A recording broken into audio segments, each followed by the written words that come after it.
All right, I'm all read up on the game. I got a neat, free and clear half an hour to party with you, sexy beast. So let's do this. Let's do it, man. All right. That's awesome. Love the red sleeves, man. I was just telling Vladimir this arrived today. We make these, so but I can't publicize them because I had them up on our store page. And the Patriots saw them and they were like, "You might need to take that down from your store."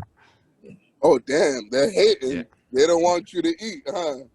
Well, because I have a special relationship with them and I freelance with the team and kind of work for them, I think they think like, well, yeah, you probably shouldn't do that. So anyway, I'll just, hey, I got it. I can always just sort of say like it's a custom, maybe one day we'll be able to sell them, but we'll see if we can work out something with Team Red Sleeves.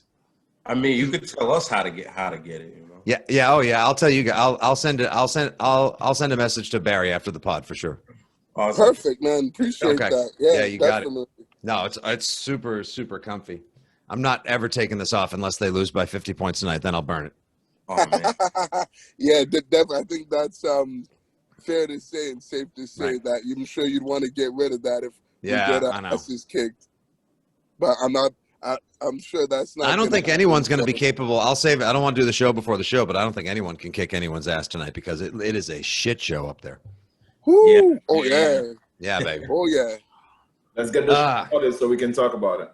Let's do it. Absolutely. Everybody good? Ready to go? Yep. Yes, sir. You already know. Let's get it. Yeah. Pro Fan Sports Podcast. Let's get it. Pro fans, tune into the program. Every single week, get the dope, fam. Sean on the mic, very flat too. Keep you updated, that's what we do. Pro fans, tune into the program. Pro fans, tune into the program. Pro fans, tune into the program.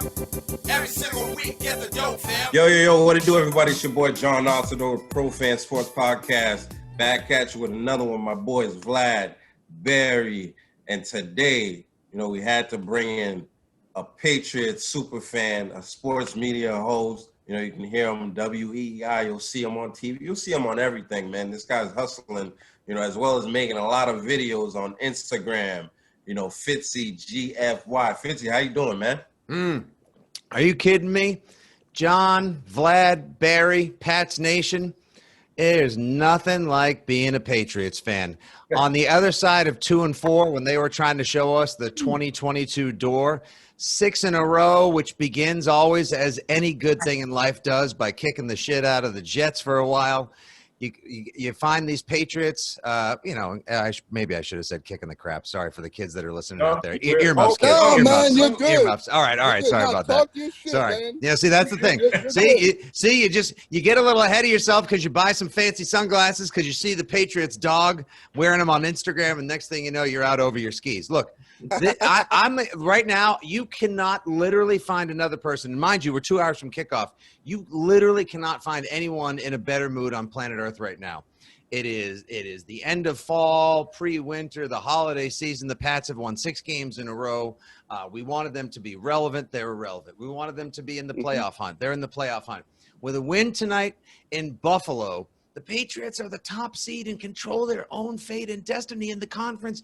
And everyone told us that we were not allowed to win football games anymore or be in the conversation. And guess what? They are. That's because people forgot about one thing. Bill fucking Belichick. Let's go, baby. Yes, sir. Let's fucking go. Sir. I'm Talk so that psyched. shit, I'm so Fitzy. psyched. I mean, Talk really, that just shit.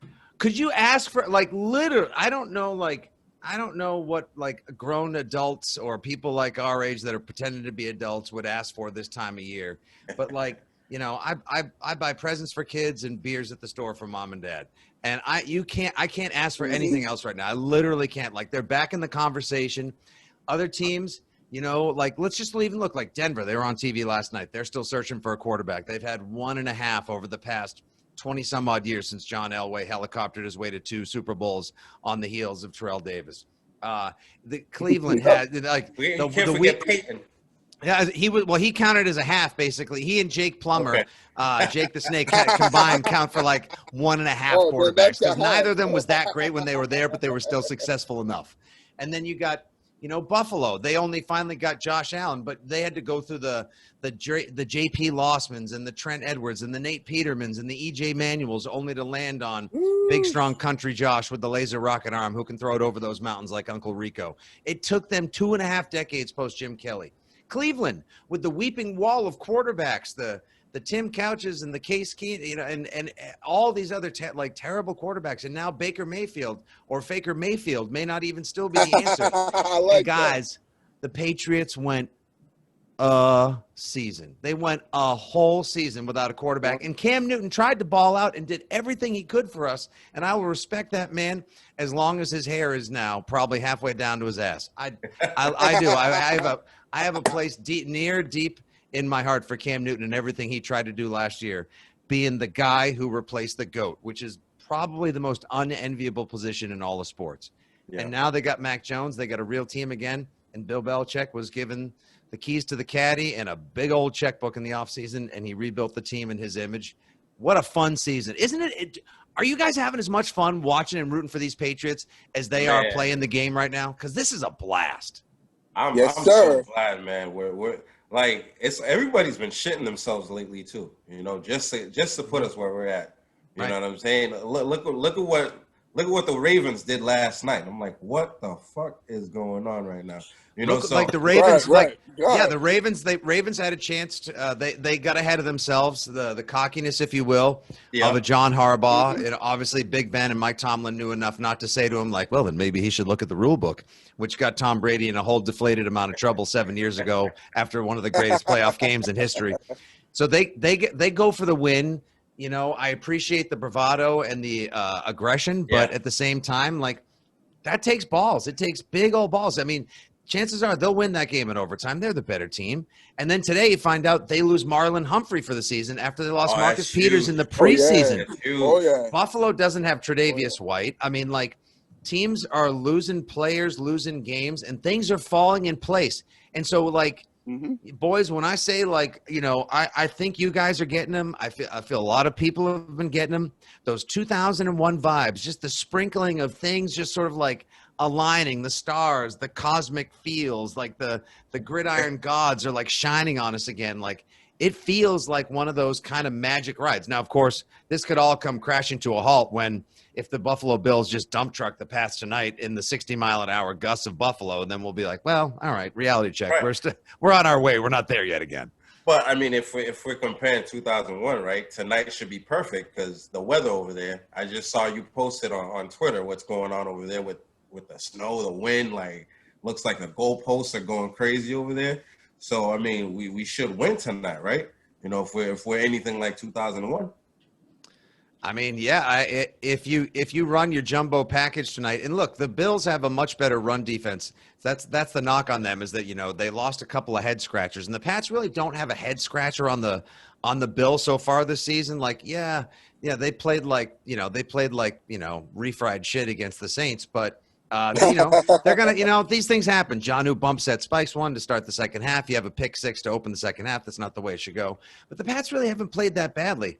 They've been in all these games. The only one that really still kind of like, gives me the red eye is the Harris putting the ball on the ground in week 1 against Miami. That's still one of those ones. It's like, that was in your hand, and that could end up biting them in the tip at the end of the season. We'll see how it goes and what they're playing for when they get to Miami January 9th.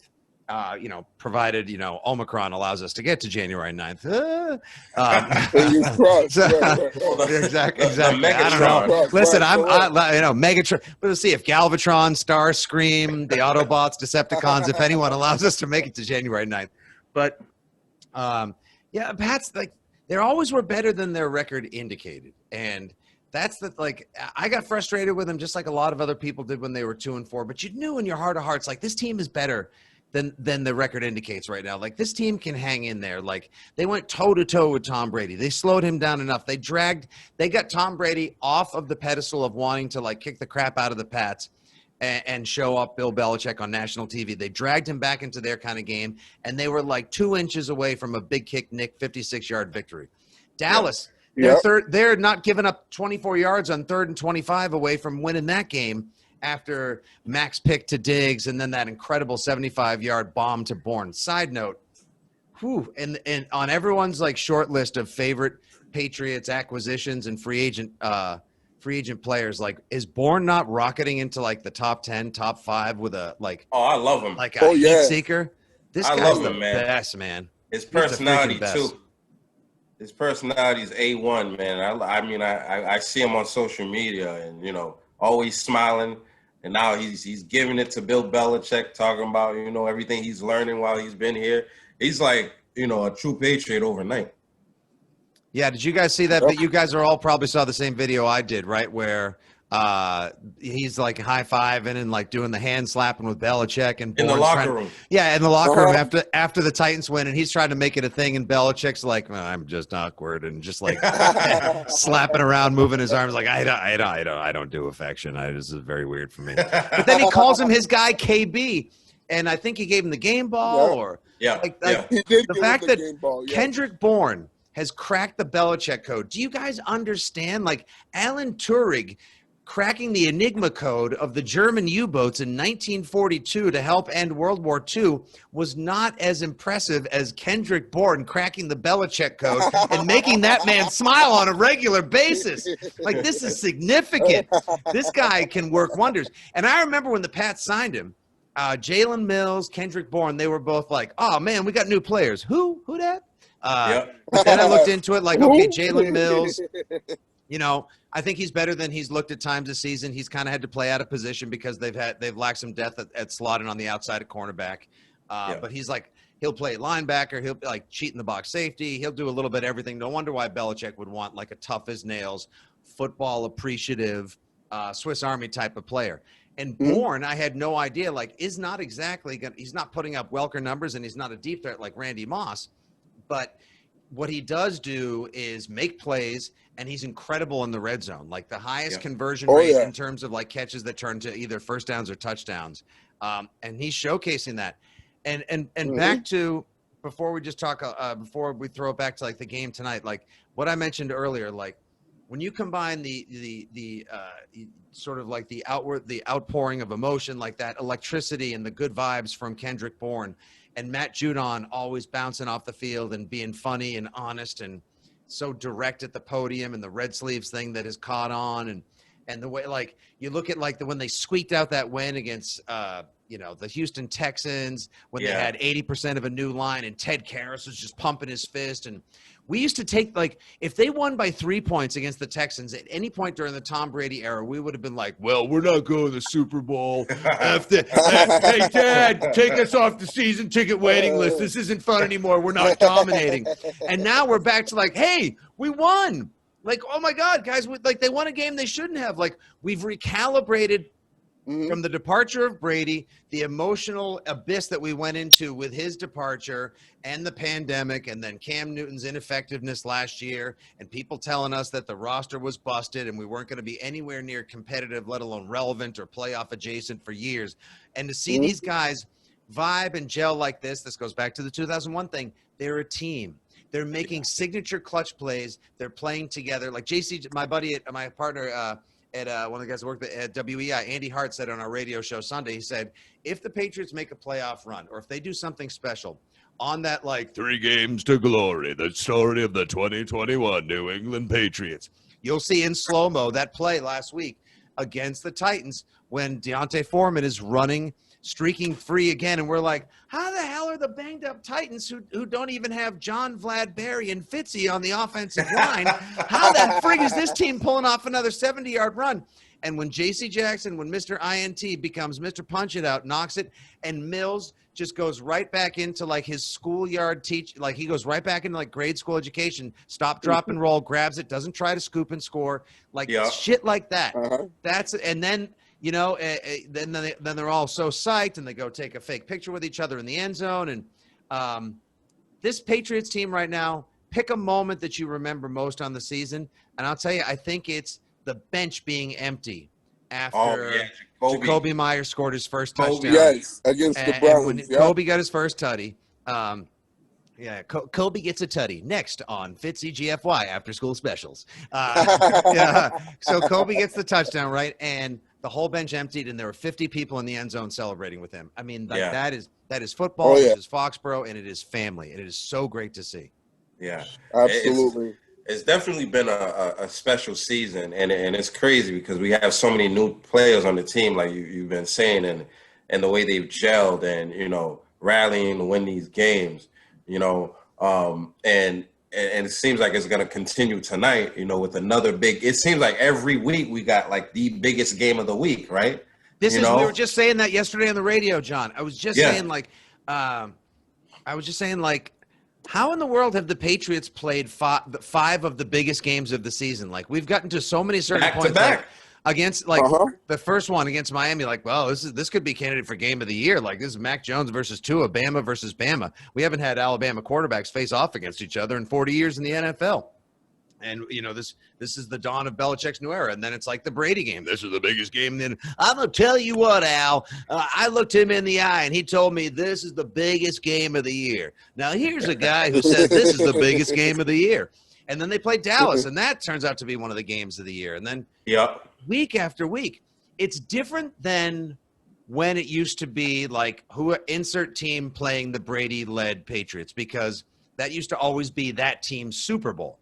So the Pats had to be so freaking exhausted by the time they got to December or January, because while the Jaguars or the Colts or the Lions or the Titans and Bears, oh my, by the time they had all played the Patriots, right?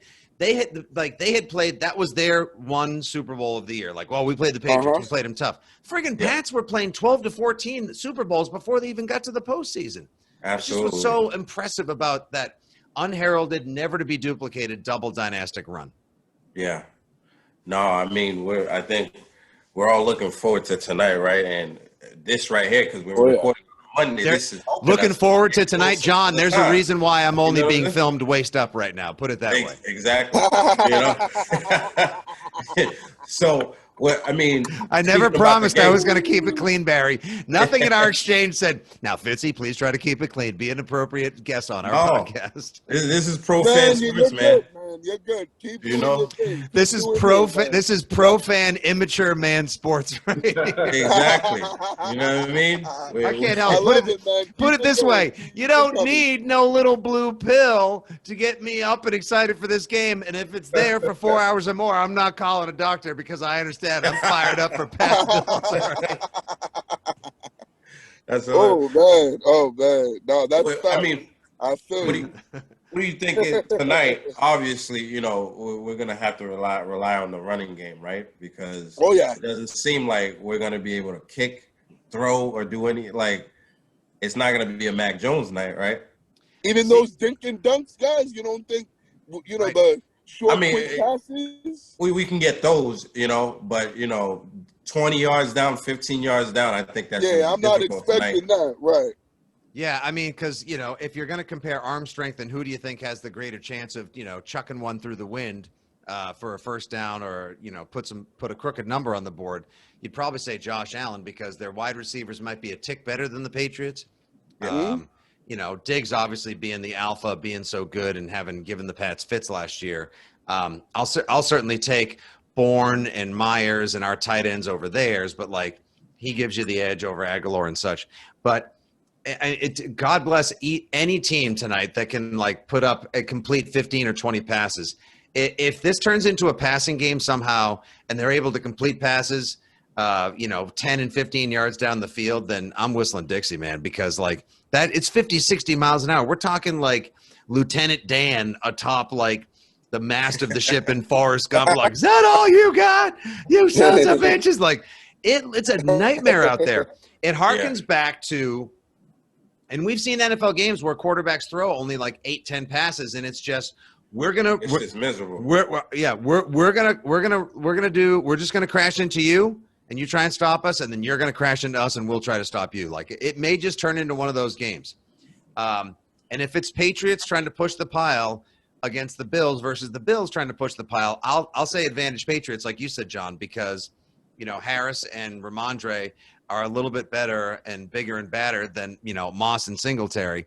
And I love our line. And there is no better third tight end in the NFL than when Big Mike Onwenu and all 350 pounds of his Wolverine-ness comes into the game. Like that's short yardage, and that's how you get it double animal style. But it reminds me of the 2008 game, the closeout of the 2008 season.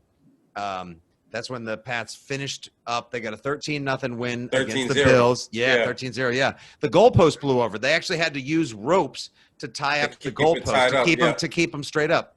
I remember that. Wow, that's crazy. Yeah, it's wild. That, Yeah. Absolutely. Because I remember watching at this bar that I used to watch at in New York City, and I remember thinking like, motherfucker, these Patriots are going to go 11-5 and they're still not going to make the playoffs. And then we had to rely on the janky ass arm of Brett Favre to try to beat the Dolphins and Chad Pennington, those Wildcat MFers. And he couldn't do it. And the Pats got bumped going 11-5. And back then it was Sammy Morris and Lamont Jordan toting the rock. I'll take Stevenson and Harris over Jordan and for sure. Morris any day of the week. Yeah. For sure.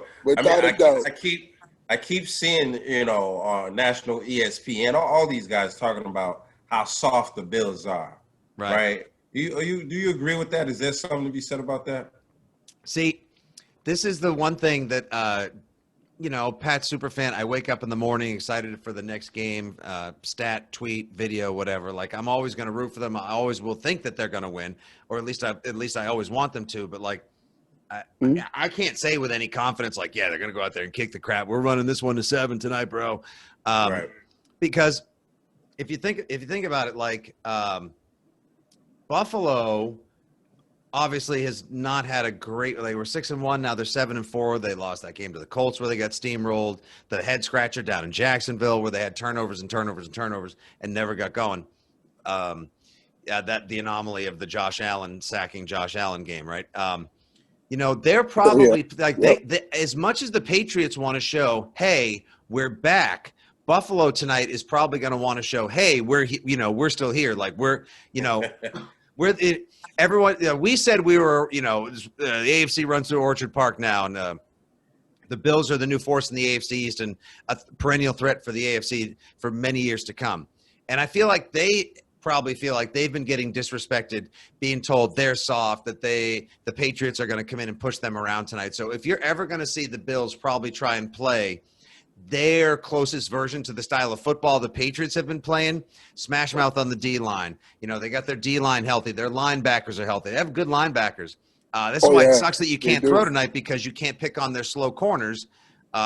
With the Patriots' intermediate passing game with the 50-mile-an-hour winds. So I think Buffalo's going to try and come out and prove a point tonight that they're equally as strong in the run, good run defending team, and that they can play smash-mouth football when they need to. So I would not be surprised if they try and play Patriots football. If only the Pats could surprise them and throw the ball more. But, what are you going to do when the wind blows this way in one play, that way in the other, and then swirls around like this on the third? So I don't think they're as long answer short. I don't think they're as soft as people say they are, John. But maybe they haven't tried to play this kind of game for 4 quarters, which is exactly what the Patriots are built for. So, damn, it's going to be a tight one, man. It's going to be. It will be. It has the chance to It does have a chance to be like epic for the ages, like immediate rebroadcast NFL film stuff. I don't see it being a blowout one way or another. Yeah. No, me either. I kind of wish we were doing this podcast the day after the game, just because I think this is one of the biggest game of the year for both teams. Yeah. I think there's a lot of playoff implication and seeding implication that goes into this game. So, and I know. Right now we're being very positive because the team is doing so good and they're such on a winning streak. How do you feel if the team actually loses this game? If we lose this game, we'll be in 5th place in the AFC. Right. And it's just, we're not sure what that's going to mean. So what do you think about that?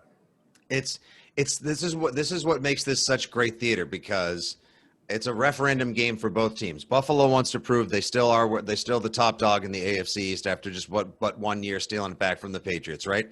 They think they're awesome. They think they got this. They've looked a little soft. They've been criticized a ton in recent weeks. So now they want to come back and they want to show everybody who's boss, and who better to beat than the team that oppressed them for 20 years, who they took the crown from last year. And in the first game, they didn't exactly like steal it from them. Rather, they kind of like stole. Rather, they didn't bludgeon them. Rather, they did that in the second game on Monday Night Football. But like that late Cam fumble was a killer because Pats could have won that game. Oh yeah. So it's a referendum game for Buffalo. They want to win it. If they lose, they drop to 7-5, and then next week they go to Tampa and they play their other former oppressor of the past 2 decades. My money is on Brady in that one. So Buffalo could drop to 7-6, Vlad, which could be insane for them. Like to go from like Josh Allen, MVP candidate, contending for the top spot in the AFC to like maybe not even in the playoff picture a week and a half before Christmas. And like you said, for the Pats, check these numbers out. If the Patriots win the game tonight and they remain as the number 1 seed, or rather in first place overall, they'd go to 9-4 in the AFC with 4 games left. According to insert name of, Turbo Nerds Statistical Football Factory here, they'd have a 46% chance, from what I read from Ryan Hannibal at WEI, they'd have a 46% chance of being the top seed, right? And like a 80-something% chance of winning the AFC East. Like you said, they lose tonight, they drop all the way from first in the conference to 5th. Now the game against Buffalo later becomes more must-winish. Now you're starting to get a little palm sweaty and a little antsy-pantsy about the game against the Colts on the 18th. And now they have like a less than 10% chance of being the number 1 seed and taking the conference. So this game is freaking huge in so many ways. And also for the Patriots and Bill Belichick, on top of like all the statistical, configurations and, early December potential playoff seeding, we're talking about Belichick wanting to show them like, hey, guess what? I know you guys got the best of me last year. Well, I rebuilt my team. I'm coming up here and I'm taking back what's mine. And he'll do it with his quintessential Bill Belichick style of football. And the Patriots want to prove tonight with Mac Jones, this is not a streak that was based off of solely playing the Jets and a bunch of teams that were lacking playmakers 1, 2, and 3. We can beat anyone, anywhere, with any style of football. Buffalo, you want to play tough? You say you're the baddest team in the division. We got the Red Sleeves. We got the McCorkle. Here we go. I completely agree, and I think for me, I've been looking forward to this game because I feel as though a lot of the teams that the Patriots have played have either been missing players or just some of their important players are just not playing. In this game, the Bills have all their players, so I was really looking for this game. But now we have Mother Nature interrupting with the game, so I'm trying to imagine like how much stock am I gonna put into this game. I mean, I'm sure it's gonna mean a lot whoever wins this game, but is it gonna tell me how good the Patriots are or how good the Bills are? As far as who's the top dog in the AFC or the AFC East for that matter? Yeah, this game in just 1.5 days' time, thanks to Mother Nature, just deciding to attend Monday Night Football, making herself the 4th guest on the Manning Cast on ESPN2. This game literally just went from this game, and that's a fun one too, although I don't think I can watch it. I'm going to be so hyper-focused on the game. I don't think I can do Peyton, Eli, and as much as I'd like to watch them with David Letterman or Aqib Talib, they're going to be the guests tonight. Like I got to be focused on the game at hand. I might have that on the second screen or something. If they win, you know what? If they win, I'll go back and watch it because somebody will upload the whole thing on YouTube. And I'll go back and watch it tomorrow. And if they lose, fuck that noise. So, exactly. Yeah, exactly. So, literally this game just went from like, can Josh Allen lead the Buffalo Bills back atop where they say they rightfully belong? Can Bill Belichick and Mac Jones prove that the AFC East is theirs once again, and they're more a team of destiny and effort than luck and happen chance? All the way down to like, who can survive this friggin' windstorm? That's it. It literally is just going to be who's not going to throw a stupid pick, who can actually make a kick, and who's not going to put the ball on the ground and can actually get net positive yards in the storm of the century. It's wild, but that's how they roll. Right. I mean, we used to think, it's funny because we used to think that we could control the weather thanks to Ernie Adams and all the special operations at Gillette Stadium.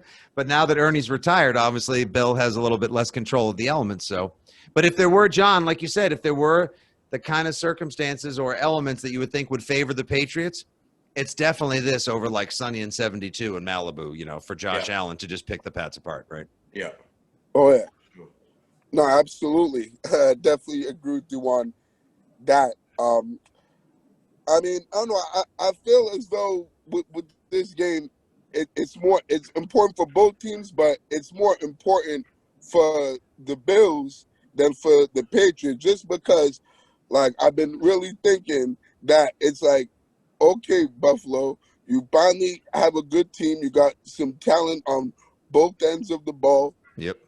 You're on paper and talent wise better than the Patriots, like pretty much. So it's like, if you can't beat them now, if you're not going to be better than them now, then when? If not now, when? To me, it's now or never for the Buffalo Bills. I just feel as though if they can't still beat the Patriots, even with the rookie quarterback, Patriots having a brand new roster with all the free agents that they picked up, and a lot of guys, being in their first year on the team, it's like, it feels as though like if the Buffalo can't beat them tonight, then I don't think they're ever gonna beat the Patriots and win the division and be ahead of them in the AFC. Now I wanted to ask you, Fitzy, you're right. All the pressure, Barry, is on Josh Allen and the Bills tonight because, like I said, their schedule is more daunting immediately, and dropping to 7-6 and like saying that they had arrived and that the division was theirs, and him being an MVP candidate. Like, if they falter now to the Patriots, then it just proves Belichick was as much as part of the system and success as Brady was over the past 2 decades plus. And the AFC East will almost be locked up by the Pats at this point, save for some sort of horrendous turnaround. And as far as the Patriots go, like, a win tonight would be huge because there were some, like we said earlier, some missteps in games that should have won, like the first one against Miami. But look how far they've come. They're already playing past expectations. We're not in house money territory, but if this one goes down to like 16-13 Bills or like 17-16 Bills and they squeak out a miraculous last-second victory, it's not going to be like, we told you. Yeah, it'll be like, it's a huge win for them. But the Patriots will prove that they can hang with them and that they took just a year to be able to reconfigure and rebuild the team. And Mac Jones, I mean, great. You know what tonight is? A great test to see what this kid can do. Is he as advanced? Is he as smart? Is he as capable as everyone has said? I think the answer to that is yes. I think he's kind of psychotic. He's mostly unflappable. He's highly emotional, and he's very studied. He's my kind of maniac. I think this will be another great opportunity for him. Sure, he didn't play in elements like this in Alabama, but high leverage, high pressure situations is what this kid craves. And what better place than the zombie holocaust that is Buffalo and the Bills Mafia screaming down and throwing dildos at him. Oh, yeah, I know those people are pretty insane. I know I've a couple years ago went to a Bills-Pats game in Buffalo, and I saw firsthand how rowdy and how hostile of a environment playing in that stadium and how tough it is to play, over there for, the opposing team. Nothing like it. It's one of the great environments really of the NFL, for sure. Yeah, it is. Absolutely. Absolutely. If you're like a big NFL football fan, definitely would suggest and recommend going to see a game there if you do get that opportunity to go, without question. I also wanted to ask you, how good of a job do you think, Belichick and McDaniels have done with Mac Jones, from now compared to the beginning of the year when it seemed like they were kind of like protecting him and holding him back, and now they're being more more lenient and kind of opening up the playbook with him. What are your thoughts on that? It was frustrating for fans during the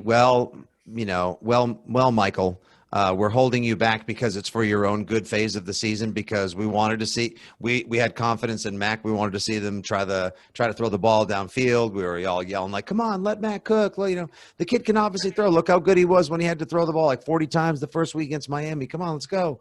And they needed to put some points on the board. But, you know, I'm a long-term believer in Belichick and McDaniels. I think while McDaniels sometimes calls a few too many 3rd and 2s to Brandon Bolden for my liking. Oh my God. I know. Seriously, We can all hear the collective screams at the bar and the burning clicktivation on Twitter of just like, oh, McDaniels. But, you know, I think he does it like, I think he's like, you heard early on, like how smart Mac Jones was and how they saw it, like they were like linked. It was like, you know, they were hive mind, like perfect extension of how McDaniels thinks and his offense. And, you know, you can't argue with the success. Like it's proving out on the field every, you know, one Sunday at a time. I think they've done an awesome job developing Mac Jones. But he was the perfect candidate for their system and for Patriots football. So, you know, I don't care that they didn't leap up to draft him, that they slow played it and their hand played out perfectly. You know, NFL draft poker style on draft night. Mac Jones was the right guy for them the whole time. I'm sure they were as in love with him as we are now. And they have to appreciate just how good a fit he is for their offense and the way they like to play Patriots football. And just in general, like not only, okay, yeah, that maybe they could have thrown the ball a little bit more early in the season, but here we are, no arguing with the results or success that the team has experienced and the joy we're having as fans again. But when you think about like the offseason that they had and the way that the uncharacteristically aggressive free agency period worked out and the draft they had, I mean, seriously, like we're talking like offensive rookie of the year candidate, probably clubhouse leader at this point. You know, Barmore, he won't win defensive rookie of the year. That's going to go to Micah Parsons in Dallas, but he's definitely in the conversation. Yeah. I mean, name another defensive lineman of any age or repute or size that was quadruple teamed last week. I mean, my God, this kid is a force. Right, he is a force. And then you look at Hunter Henry and Matt Judon and Kendrick Bourne and Jalen Mills and bringing back Teddy Karras, whose insertion back into the starting lineup has been one of the secret keys of success for the Patriots over the past 2 months. And you're talking Belichick getting coach of the year and executive of the year. Like I said, like it's all coming back together. Like sometimes you just look at things and this is just like, this is chocolate and peanut butter with some, you know, like crunched up potato chips on top. Like you never thought it would work together, but man, some tastes were just meant to go together. Absolutely. Oh yeah. We got a couple minutes left with you, Fitzy. Do you have a prediction for tonight's games, like as far as score wise? I'm going to stick with my original prediction. I have no idea how we're going to get there. I'm going to stick with Patriots 23, Buffalo 20. How anyone gets that, how anyone, you know, takes it from the red area into the 6-point house tonight, you know, your guess, John, is as good as mine. I have no idea, but, you know, I was raised watching sports where people doing amazing things wearing red, white, and blue uniforms up near Buffalo or around Lake Placid believed in and accomplished miracles. So if the Patriots can score more points than the Bills tonight, then it'll be nothing short of incredible. And I know they're out Kyle Duggar. They elevated some safety from the practice squad, and Jamie Collins is back tonight, and his athleticism will be necessary. Buffalo, you know, like you said, you're going to get everything and then some from Buffalo. And if this Patriots team is more than just like a feel-good story, and if they've more than just started to come back, if they're here to stay once again, then no better place for them to show it the same way Buffalo wants to show that they're the top dog in the AFC East again. So that's I can't wait for you guys to freezing cold take that. And when it's like Buffalo 37, Patriots 3, like, man, Fitzy told us 23-20. That son of a bitch. Let's go back to the tape. You know, again, thank you for coming on ProFan Sports, but I think, you know, it's important for us to know, like, how'd you get started, you know, on the path that you're in right now? You know, Patriots SupahFan, I see it everywhere, man. But how'd you get started on this path that you're on? I mean, there's a longer story to it, but basically, it just became. I've been a fan my whole life. I'm originally from the South Shore. I was raised like most kids in and around Boston are on a heavy diet of sports and you know, bad jokes and inappropriate language. And I have a filmmaker's background. My parents are both in theater, so I like to perform and I like filmmaking. I love creating content and being a part of it as well. I've been blessed to be around a lot of really talented, forward-thinking, open-minded, funny people my whole life. And about 15 years ago, when YouTube kind of started being a thing, one of my best friends said, hey, we should start like a YouTube channel, but let's just take some of these little stand-up comedy bits you do as this Fitzy character and like throw them up there and see what people say about it. And I was grinding and looking to make my way in some creative capacity, but I always knew I wanted it to be about something that I was impassioned about, as opposed to just some old bullshit that maybe could go viral or I could make a buck on. And when it was doing okay, and then I started talking more Patriots. It caught on, became a thing, and as the years have gone on, from the original, like foul mouth webcast that I did when it was much more in character, the identity of the way that I perform has evolved. So now it's more of a nickname than it is like the hardcore, super die-hard, mouthy, towny motherfucker. And that was fun when it was as much a satire and love letter to what the Boston sports superfan is, which I still am.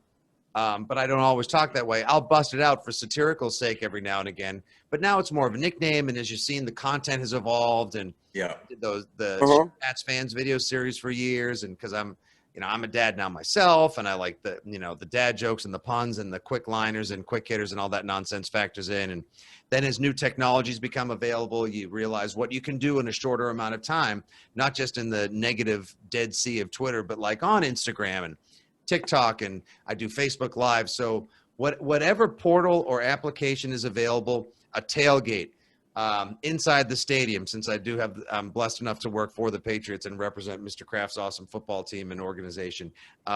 Instagram, quick TikToks, a smart ass tweet with a hashtag, however I can possibly connect to, inform, and, heavens forbid, entertain people. That's how I try and stay current. Don't ask me what I think of the new Taylor Swift album, because I'm not going to sit through all 10 minutes of the song where she drags Jake Gyllenhaal. But like, if I need to sit down and learn a new algorithm, a code, or a technology so that I can continue doing what I do, which is like hanging out, talking with you guys, or just represented the twisted, half inebriated, like-minded super fans of Pat's Nation, I'm all for it. Yes, sir. No, That's for sure. awesome, man. That's awesome. Yeah, for sure. No, facts. It sure is. That's a really cool story. Thanks for sharing that with us, Fitzy. Appreciate it.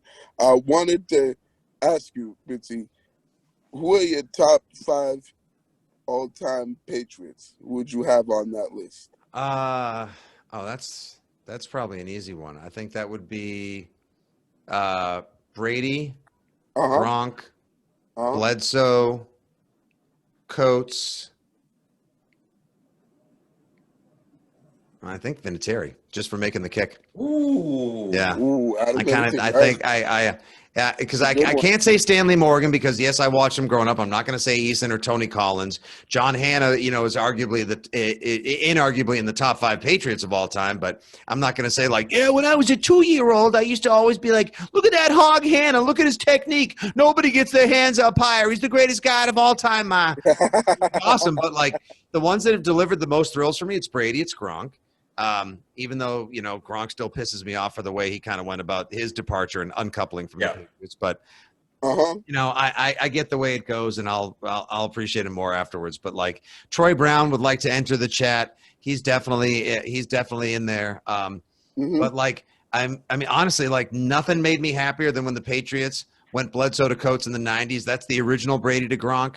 That connection was just unstoppable. Those were the joy I got out of Sundays for so long. I could have said maybe Edelman or Wes Weckler, as Mayor Menino once called him.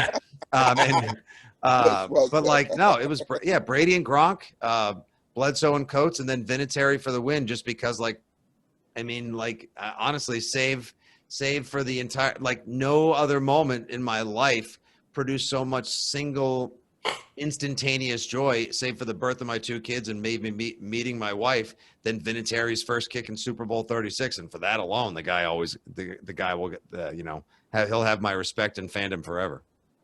Absolutely. I think that's the quickest top 5 we've ever had on this show. So that was pretty awesome. Too. Speaking of Vinatieri, I've been in a couple kicker arguments, because I saw a platform posted Justin Tucker as the greatest kicker all time. I'm like, Oh man, he's pretty It- good.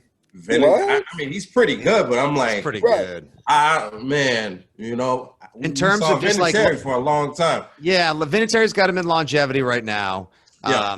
And it's And not about rings, Tucker making the longest. Yeah, you know? yeah, he missed a couple. He missed a few kicks in his day too, and obviously, Yep. his career's spanned literally 3 decades and like 4 decades, almost. I know 3 decades, but Parcells says he was a football player first, then a kicker. He didn't have to be the great. He didn't have to go down as the greatest kicker of all time. He's the most clutch kicker of all time. Yeah. And no one else sure. can say they won two Super Bowls, on their leg when it mattered most in the final seconds of the biggest game in American sports. So, that's fine. I don't need him to be, it's all good. Like chasing goats and the status and title doesn't really do much for me. Like I said, like Troy Brown, he's never going to be remembered as like the greatest, utility receiver of all time. But I can tell you he's one of the greatest football players I ever watched because in addition to being a deep threat and a slot receiver, he was clutch. He had amazing hands, punt return, special teams. And, oh, by the way, when the Patriots were down a cornerback and someone had to cover Terrell Owens in a freaking Super Bowl, Troy Brown said, "I'm in, coach." That's what's up. Game. Put me in. Right. No, he's Fitzy, the man. ultimate true patriot. That's right.